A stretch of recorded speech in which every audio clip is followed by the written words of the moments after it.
Ei, gente, aqui é a Di. Semana passada nós não tivemos vídeo, né, por causa de alguns problemas pessoais. E essa semana foi a maior confusão por causa do ESS Guarulhos.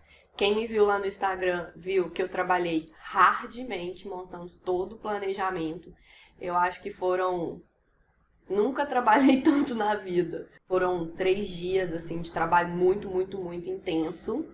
Porque a gente entende que o pessoal que quer o planejamento quer começar o quanto antes, porque cada dia sem estudar é um dia a menos para a data da prova, né? Então agora que o planejamento já está todo pronto, quem não viu, lá no Instagram tem fotos sobre o planejamento e agora nós criamos um grupo no Facebook também, porque no Facebook é mais fácil da gente compartilhar os PDFs ou alguma planilha, essas coisas. Nós criamos o grupo no Facebook, DC Plano de Estudos, o grupo. Somos eu e a Carol. A Carol passou num concurso em Goiás, junto comigo, e ela também está entrando nesse mundo dos planejamentos para concursos. E, inclusive, igual me perguntaram, eu não conheço a Carol. Gente, inclusive ela passou na minha frente. Então, vocês podem dar um jeito de conhecer. No Instagram, o Instagram dela é Sonho da Auditora. Vamos à pauta do dia. Hoje eu queria falar com vocês, já que é uma semana que eu planejei muito e que muita gente me perguntou a respeito de planejamento e tal, eu resolvi falar com vocês sobre planos de estudo e sobre ciclos de estudo também. Como que você vai fazer para preparar o seu ciclo de estudo? Você não quer contratar uma consultoria, você não quer contratar um coach ou às vezes você quer, mas não tem grana, né? Igual é o caso de muita gente. Como que você pode se preparar de uma maneira eficiente para concurso público e seguir você mesmo o seu plano? Vamos lá. Vamos lembrar? Algumas coisas que vêm muito arraigada na gente não funcionam. Lembra lá do período de escola? A gente tinha segunda-feira, português, matemática, história. Terça-feira, português, química, física, né? Então, as matérias eram separadas por dia. Por quê? A gente estava na escola todo dia, a gente não tinha mais nada para fazer da vida. Então, o máximo que acontecia ali, se faltar um dia por causa de ficar doente, alguma coisa assim, mas todo dia você estava lá. Então, se você faltasse um dia ou outro, não tinha tanto problema, porque essas faltas eram muito esporádicas. Agora, vamos trazer isso para a vida adulta, em que você tem que trabalhar, cuidar dos filhos, cuidar da casa. Isso tudo acaba atrapalhando o planejamento. Por quê? Se você planejar, segunda-feira, eu vou estudar Direito Constitucional e Direito Administrativo. Só que aí, na segunda-feira, o seu filho fica doente. E aí você tem que levar ele no médico. O que vai acontecer? Bal, Direito Constitucional e Direito Administrativo. Você só vai ver aquela matéria na próxima segunda. Por obras de Murphy, na próxima segunda, o que vai acontecer? O seu cachorro comeu alguma coisa estranha, ou o seu gato ficou com as pernas mole porque você deu vermífugo. Sim, foi isso que aconteceu aqui em casa. Ele ficou com as pernas mole e nós quase morremos. Você tem que levar ele para o veterinário. Bal, Direito Constitucional e Administrativo de novo. Na outra segunda-feira é aniversário da sua sogra. E você ficou de comprar um bolinho para fazer uma média e tal. Bal, Direito Constitucional e Administrativo de novo. Nessa brincadeira, você perdeu 3 semanas de Direito Constitucional e Administrativo. Ou seja, tem um buraco no seu planejamento. Por isso que elencar as matérias por dia na vida adulta não funciona mais.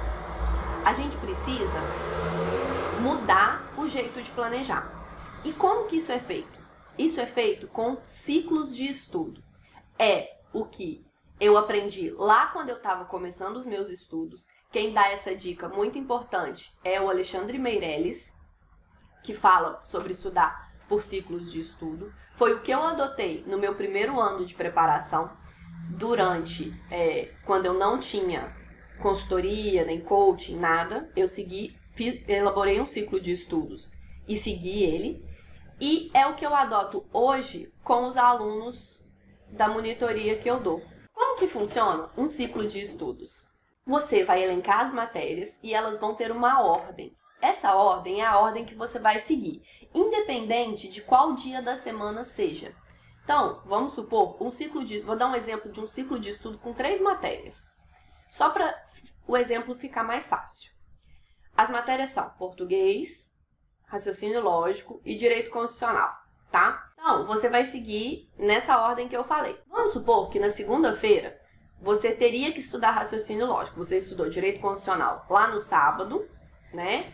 E aí, na segunda-feira, você recomeçaria o ciclo começando com português. Você estudou português, beleza, mas aí aconteceu um imprevisto e não deu para você estudar raciocínio lógico. Na terça-feira, quando você for começar o seu planejamento, quando você for começar a estudar, você já vai começar com raciocínio lógico, tá? Então, aquela matéria não vai ficar esquecida. Você vai começar com raciocínio lógico. E aí vai direito constitucional, próximo português. Qualquer imprevisto que acontecer no seu dia, você para onde você estava no ciclo. E aí, depois que no próximo dia que você voltar a estudar, você vai recomeçar exatamente daquele ponto que você parou. Porque aí você não cria buracos no seu planejamento. Como se a matéria de segunda, no exemplo que eu dei, ficasse sempre esquecida. Tá ok? Então, isso aqui é um ciclo de estudos. E quando o meu ciclo tem 10 matérias. Quando eu terminar as 10 matérias, volta lá no início. É um ciclo. Lembra do ciclo da chuva? Sobe, evapora, condensa, chove. Aí depois não evapora de novo. Um ciclo é isso. É exatamente isso que vai acontecer. Agora, como que vocês vão montar esse ciclo? Vou dar um exemplo de um ciclo para quem está começando. Tá ok? Quem está começando com a área fiscal.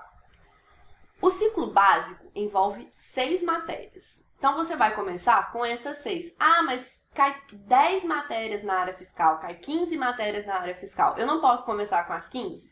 Não é prudente. Por quê?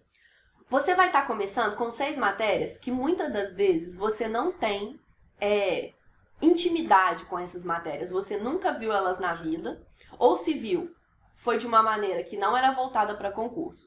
Se você começar com muitas matérias novas de uma vez, o seu cérebro vai bugar e você vai desanimar. Você vai falar, meu Deus, é um mundo de matéria, eu nunca vou aprender isso tudo e eu vou parar de estudar para concurso. E a gente não quer isso. Então, um passo de cada vez. 6 matérias. Quais são elas? Português, raciocínio lógico, direito constitucional, contabilidade, direito tributário e direito administrativo. Começou a estudar para a área fiscal? 6 matérias, ok? Primeira coisa que você vai fazer. Defina os materiais que você vai seguir para essas 6 matérias. Qual professor? Vai ser videoaula ou PDF? Essa matéria aqui eu já estudei para um outro concurso que eu fiz. Será que eu posso só revisar e fazer exercícios? Defina estratégia para cada uma das matérias, ok? Monte um ciclo levando em consideração o tempo que você consegue ficar estudando a mesma matéria. Eu consigo ficar no máximo 1h30 em cada matéria, que aí meu cérebro já cansa e eu começo a perder a concentração. Troque de matéria, coloque 1h30 para cada matéria, tá? Eu consigo ficar mais tempo, então aumente o tempo. Matérias que você tenha mais dificuldade, você sabe que você tem dificuldade em exatas. Então, raciocínio lógico tem que aparecer mais vezes no seu ciclo. O ciclo não é simplesmente colocar uma vez cada matéria em ordem.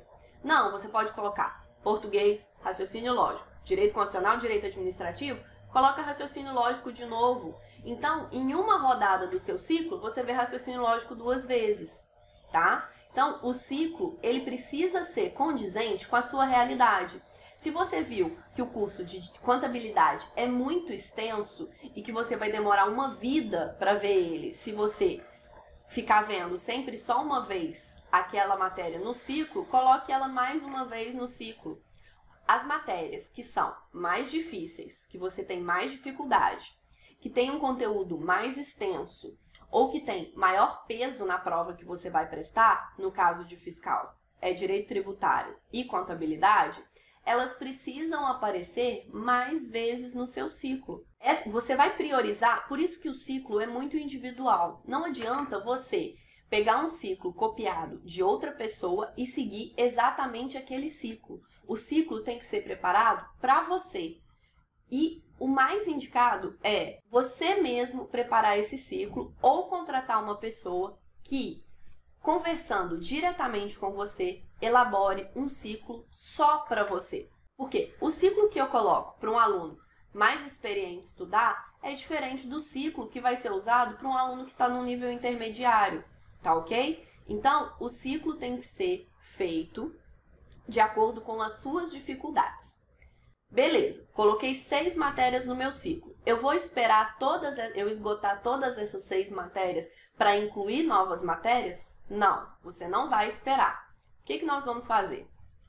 Você vai, a cada 2 ou 3 meses, conforme você já tenha chegado ao menos 50%, 60% daqueles conteúdos que estão no seu ciclo, você vai passar a incluir novas matérias. O que eu fazia era incluir matérias em duplas. Então, fiquei 3 meses estudando aquele ciclo básico de 6 matérias. Passei a incluir mais 2 depois daqueles 3 meses. Então, agora, eu vou ficar mais 2 meses a 3 meses com 8 matérias. Depois, eu incluo mais 2, mais 3. Não é interessante você incluir muitas matérias de uma vez. Por quê? O seu ciclo já vai ter 6, 7 matérias, tá? Então, as próximas inclusões, elas são feitas aos poucos. 2 matérias, 3 matérias. Se você viu que, vou começar a estudar e vou fazer um ciclo de estudos, como a Jennifer falou, mas eu já tenho certa experiência. Então, eu não vou começar um ciclo com 6 matérias. Eu já estou estudando e tudo, mas eu vou adotar o ciclo a partir de agora e vou começar o meu ciclo com 12 matérias. Começou o ciclo com 12 matérias. Viu que não está fluindo? Viu que o seu rendimento... Como que a gente vê que não está fluindo? Simples. Uma medida objetiva que mostra se você sabe ou não a matéria é resolução de exercício. Se a sua resolução de exercício foi baixa, se você teve baixo desempenho, é porque o seu rendimento não está bom, é porque você não reteve aquilo. E aí, não se envergonhe de dar um passo para trás. Se o seu ciclo estava com 12 matérias e você não está conseguindo dar conta, diminui para 10. Fica um mês só com 10. Às vezes, a gente precisa dar um passo para trás para conseguir dar 2, 3 para frente, tá? Então, não se envergonhe de diminuir um pouco o seu ciclo de estudo, de diminuir a quantidade de matérias, para você dar ênfase àquelas matérias que você está com dificuldade, as matérias que têm maior peso na sua prova, que são mais importantes. Então, diminua o ciclo de estudos inicialmente, para que depois você possa aumentar esse ciclo novamente. Não é vergonha você fazer isso. É até muito desejável, porque você consegue tapar os buracos da sua preparação, tá bom? Era isso que eu queria trazer para vocês hoje. Se você gostou do vídeo, clica aqui embaixo no gostei, se inscreve no canal e ativa o sininho para receber todas as notificações quando a gente tiver coisa nova. Bons estudos para vocês e até semana que vem. Você vai elencar as matérias e elas vão ter uma ordem. Então você vai colocar direito constitucional, direito administrativo.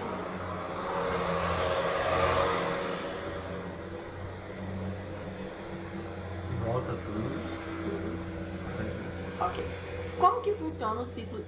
Espera passar o caminhão. Você falou, volta tudo, fala de novo, achei que já podia falar. Não, você não tá ouvindo o caminhão, não? Tô. Então, vai sair tudo na gravação. Ah, tá. Deixa eu colar enquanto isso.